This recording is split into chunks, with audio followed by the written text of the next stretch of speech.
Welcome back to the Bahamas Tonight Weekend Edition. Lending a helping hand to thousands of Bahamians in need during tough times is the mandate officials from the Department of Social Services have as more and more Bahamians are applying for financial assistance. In this exclusive report, Carla Palmer tells us about the government's plan to borrow millions from the Inter-American Development Bank to assist needy Bahamians.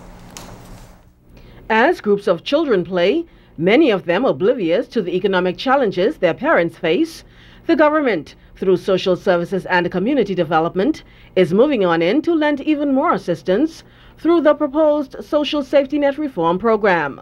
Minister of Social Services and Community Development, the Honorable Melanie Griffin, says progress is at hand. What we will have is a new program called the Conditional Cash Transfer Program, which is designed to put a monthly cash grant in the homes of those persons who qualify. Social services provides several assistances to our population, and one, particularly during the school time, yes, school uniforms is one of them. The National Lunch Program is another one. Of course, financial assistance in other areas like light, water. But school, what we're saying is, instead of giving a household a sum of money for school uniforms, light assistance, rent assistance, we just will be able to put everything into one and give one lump sum payment, which that family is expected to manage during the course of that month, so that those items will be taken care of. What has been happening before is we've just been doling out assistance with no conditions to modify behavior to ensure that we break the cycle of poverty. Minister Griffin emphasized that accountability will be mandatory, with responsibility a primary factor, as eligible persons will have to meet specified conditions. Once those conditions are met, there will be add-ons for that family to that base cash grant. Where those conditions are, and when we say add-on, we talk about additional funds.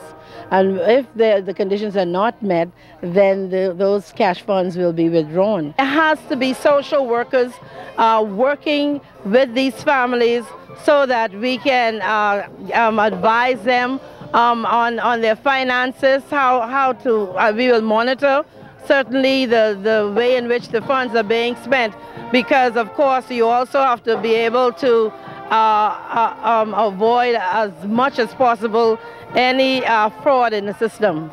Partners include the Ministries of Health and Education. Minister Griffin says before the program takes effect, there are some fundamental improvements that must be made to the social services system, like improving its human resources and computerizing the department. We are delighted that just this week we were able to announce in Parliament the resolution from where we'll be able to sign very shortly the loan from the Inter-American Development Bank for $7.5 million, which will of course really begin the process in earnest. But we've been working on this from 2004. Minister Griffin expects that before Parliament breaks for the summer, the resolution authorizing the loan will be approved to access those funds to move the program forward. Carla Palmer, ZNS News. Thanks, Carla.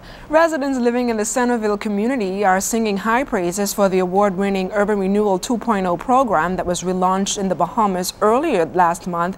Sean Miller and businesswoman Doris Darling Gibson have been living in the Centerville community for decades and say with the increase in police presence and volunteers mobilizing the area on a daily basis, they now feel safe in their environment.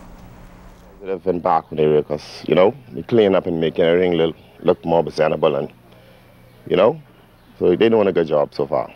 What about crime in the area? Yes, crime is down low, especially on this side. Especially on this side of the area, crime down low. So they're doing a good job.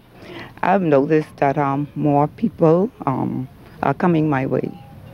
Those who didn't come before, they are now coming my way because they feel safe. Officer at the Centerville Urban Renewal Center, Corporal Christina Allen, says Bahamians are coming out of their fear zone when it comes to crime and other social challenges and are now opening up to the police. Allen believes that relationship can only get better. Persons are so receptive to us coming in their homes. They welcome us with open arms, and you meet the people. And as a police officer, you play dual role, so you get to really come down to their level and really sense and sensitize with their needs. You have persons who, like a lady to this corner, her carpet is holding up her floor. If her carpet should move, her floor will be gone. Her windows are gone. Her home is about to fall down. What can we do? You know, and she's centered around an area where crime. You have persons who snatch chains, who break into homes.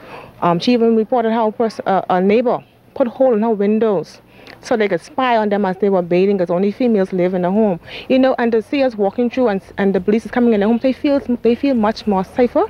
You know, and we are so happy that we are able to do this, even as police officers. Don't go anywhere. Sports is next with Julian Gibson.